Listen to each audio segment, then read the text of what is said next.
Looks like Jeremy's stuff's a 10. Minute and a half. This One doesn't and a work, half. the stem cell thing. It's full Ed, on. you're 3.5 away. Jeremy, you're 4.5, and Meredith, you're 6.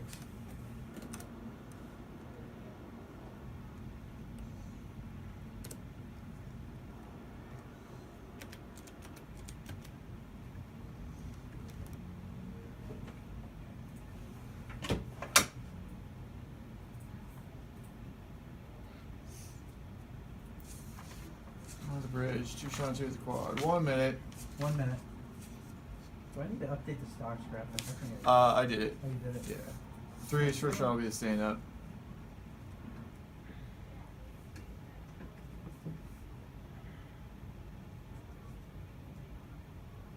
So I put an Ed script in, I just didn't print it. It's just Ed live VO Ed. Okay. It's pretty, just follow prompter. Yeah.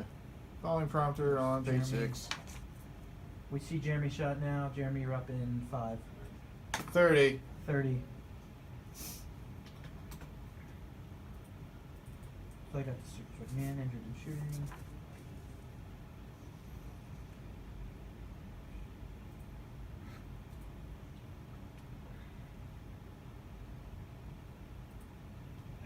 Set for traffic. Set traffic, then weather.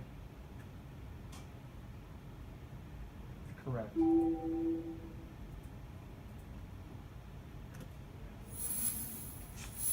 Welcome back. If you're commuting in Dauphin County, watch for some slowdowns on Route 283 West as you approach Interstate 283. If you have an accident there, there's a right lane closed. Delays for a couple of miles there, so definitely going to need some extra time. Also in Lancaster County, heavy slowdowns on parts of 222 southbound. This is near the exit for Route 30 here. Also due to an accident, giving yourself a little bit of time there. We still have this road closure. This is Peters Road is shut down between Yost Road and Hollander Road, also due to an accident, so you will have to take an alternate route. But as we head into York County here, taking a look at Interstate 83 northbound, speed's not bad on most of it, around 62 miles per hour. Some slowdowns on parts of 30 westbound, around 13 to 15 miles an hour. But otherwise, here's a look again at those drive times. If you're commuting on Interstate 83 northbound from York to the Turnpike, looks up the speed, nearly same thing goes from York to the York split. This Lancaster Toyota traffic report is brought to you by Lancaster Toyota. Test drive the new 2019 Toyota Highlander and save with $2,000 cash back. Drive yours today at Lancaster Toyota. Hey, Ethan.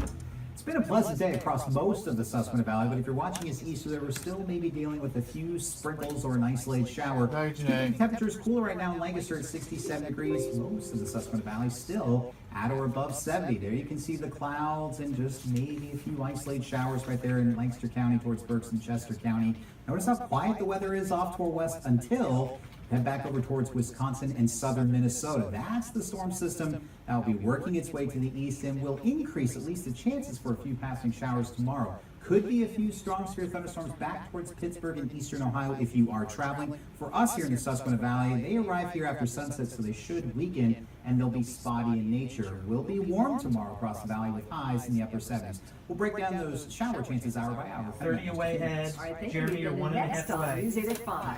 An SUV shot up, left sitting on 22 seconds are possible. The rider of this motorcycle was thrown VO, off in an then accident. 2. Today, he wants to find the driver who hit him. Yeah, I was kind of fearful for my life at that point. A 14-year-old boy in Harrisburg dies after being shot. Tuesday will be warmer with highs near 80 degrees, but a few showers and thunderstorms are possible. Set Ed. Coverage you can count on continues. This is WGAL News 8 at 5. Shots ring out in York this afternoon, injuring a man and damaging an SUV. Good evening, I'm Danielle Warren. And I'm Susan Shapiro, WGAL News 8's Ed Weinstock joins us live from the scene. The George Leader Bridge where the car was shot up just reopened to traffic a few minutes ago. The black SUV was thrown off. We saw police recover a gun Back to Ed live. 3 to stand up Danielle, 2 at the bridge. Susan. It looked like a semi-automatic. Right now, it is unknown who the gun belonged to or who fired the shots that left numerous bullet holes in the windshield. The shooting happened around 2:20 this afternoon on the bridge, which crosses Cadorus Creek on North George Street. Police say a man identified as Pedro Diaz of York was taken to the hospital with a gunshot wound to the ear, but it's not known how Diaz is connected to this incident. Police say he is stable. For a time, Take it students at the live. York Academy Upper School behind me were sheltered in place. So New three. York, Ed Weinstein, WGAL News 8. Head your clear set, Jeremy. A 14-year-old So boy Jeremy. shot 2 weekends ago in Harrisburg has died. Yep, that WGAL one. News 8's Jeremy Jenkins is live from the Dauphin County District Attorney's Office. Less than 2 weeks ago, Levi Deshays-O'Dana was arrested after police say he shot a 14-year-old boy in the head. And now that the victim has passed away from his injuries, the DA tells me that new charges will be filed. Yeah. The victim, identified as Saturday. 14-year-old Alza Renee Neary Pierce, was found on the ground To the bleeding bridge. from the head on 14th and Market Street. According to police documents, there were 3 people at the scene when Deshays-O'Dana arrived to fight someone. Clear the box. After a verbal argument, the affidavit says Deshays-O'Dana shot in the direction of Pierce and 2 others. Pierce was hit and taken to the hospital moments later where he was treated for critical injuries. Police confirmed his death today. Intent follows the bullet, so we've only charged 1 count originally of attempted murder, and now we're sadly going to have to add a charge of murder. Deshays-O'Dana is currently behind So bars two. where he is not being released on bail. The DA tells me that he could be facing up to life if convicted on the charges. Live in Harrisburg, Jeremy Jenkins, WGAL News 8. Seth Meredith, you're clear. Police are looking for the driver of a car who hit a Lebanon man early yesterday morning while he was riding his motorcycle on Route 72 and then took off. WGAL News 8's Meredith Jorgensen is live in East Hempfield Township, Lancaster County.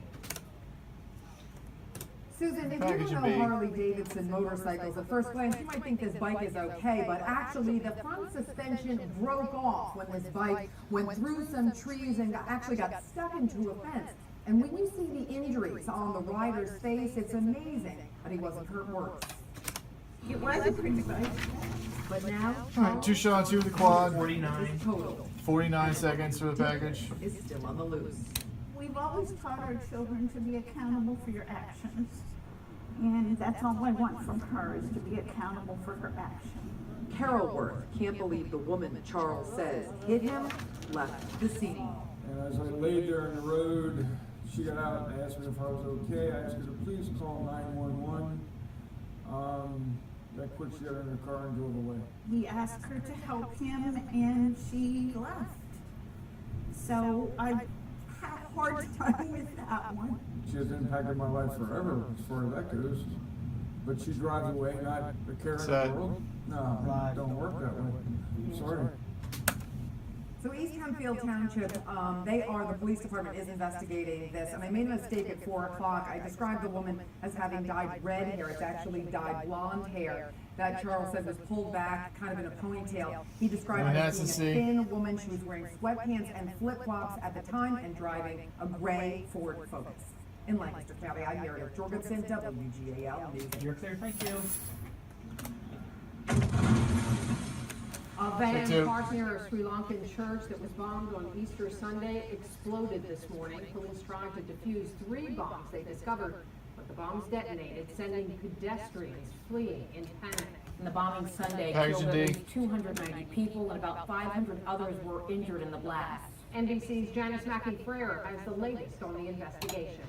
The FBI is on the ground and Interpol has joined the investigation. 2 box Susan, 3 box Trying to Danny. sift through the evidence to find clues about who might be behind this. The government has cited a little-known domestic group called National Tawhid Jamaat. It's known to have extremist ideology, but authorities are convinced they must have had outside help, an international terrorist network. The group has not carried out attacks in the past. And what has stunned authorities here is how coordinated the bombings were, ripping through 3 churches and 3 hotels at virtually the same time.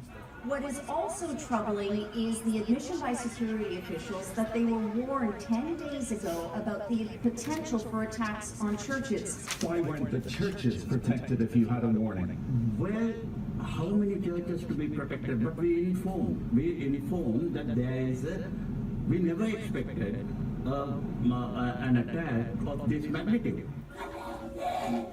The death toll is now hovering near 300. More than 500 people are injured. 39 of the dead are foreigners, including So foreign two, Americans. down. Janice Mackey-Freer, NBC News, Colombo. First responders in 3 states honored a U.S. Marine and New York City firefighter killed by a roadside bomb in Afghanistan. Staff Sergeant Christopher Putnam's parents live in York County. His remains left Dover Air Force Base in Delaware today and traveled north on I-95, across the Delaware Memorial Bridge to the New Jersey Turnpike, and across the George Washington Bridge to New York. Slutman, a husband and father of 3, was a 15-year veteran of the New York City Fire Department. The latest now on a 2-vehicle accident in York County Saturday that killed 3 people. Police say Josue Granados of Annapolis, Maryland, crossed the center turning lane of Lincoln Highway in Paradise Township and hit a car driven by William Hummelhands Jr. of Montgomery County. The drivers were pronounced dead at the scene. A passenger who was riding with Granados, 18-year-old Mayra Torres of Jackson Township, York County, died at the hospital. A fire marshal is looking into the cause of a fire this morning in Lancaster. Heavy smoke was spotted around 8 in the basement of a home on the 300 block of South Ann Street. Firefighters contained the fire to one home. Damage is estimated at about $25,000. A man in Harrisburg was sentenced for firing a handgun into a crowded bar in 2017. 29-year-old Richard Aycock was sentenced to 9 3/4 to 19.5 years in prison. Investigators say Aycock pointed a gun at the bartender at the Paxton Street pub, was then kicked out, and then, in retaliation, fired a round through the front door. State police are searching for a man who they say broke into a home in Dauphin County and fired a shot at the homeowner. The incident happened early yesterday. Weather's next, Ethan's outside. Of Route 225 in Mifflin Township. Police say the man stole several items before the homeowner confronted him. The man then fired a shot and ran off. The burglar was last seen headed toward Berrysburg Borough. No one was injured. Right now, you are taking a live look across the Susquehanna Valley from some of News 8's sky cams. A mix of sun and clouds today with temperatures in the 60s and 70s. Meteorologist Ethan Houston is outside with the first check of the storm forecast. You really see there on the sky cams who's got the sun and who's got the clouds. East of the river still dealing with some cloudy skies and at least a chance for a few isolated showers. Those will fizzle out though after sunset. Right now, temperatures across the valley pretty mild. Right now, Teases next, Sutton C, Sutton D, View and A. If you're watching us in York, and also the same in Harrisburg. Super Doppler live radar is showing you just a few spotty light areas of some sprinkles in portions of Lebanon County, Lancaster County, Berks, and Chester County. Very light intensity. This is part of the storm system that's controlled our weather since early Friday afternoon. You can see how quiet it is back over the Ohio River Valley, but notice up towards Minneapolis and in through Wisconsin, we have some passing showers. That storm system will get here by late tomorrow evening. So skies will clear on out late tonight. Lows will be in the 50s, and for most of tomorrow, it's going to be mainly sunny with highs near 80 degrees. It's late tomorrow evening. We could see a few light showers or a few scattered thunder showers. We'll talk about that coming up in just a few minutes. Coming up next. Thank you. The redacted Mueller report is now public and bringing with it renewed talk of impeachment among some Democrats. But President Trump says he's not worried. I'm with Alexander at the White House. We've got that story coming up. You can take home one of these amazing soup bowls while at the same time helping the community. I'll tell you how coming up. And at 5:30, when and where your best chance is to get a glimpse of the Lyrid meteor shower, which will peak tonight along the East Coast. Clear. We are clear 2.5 from temperature package.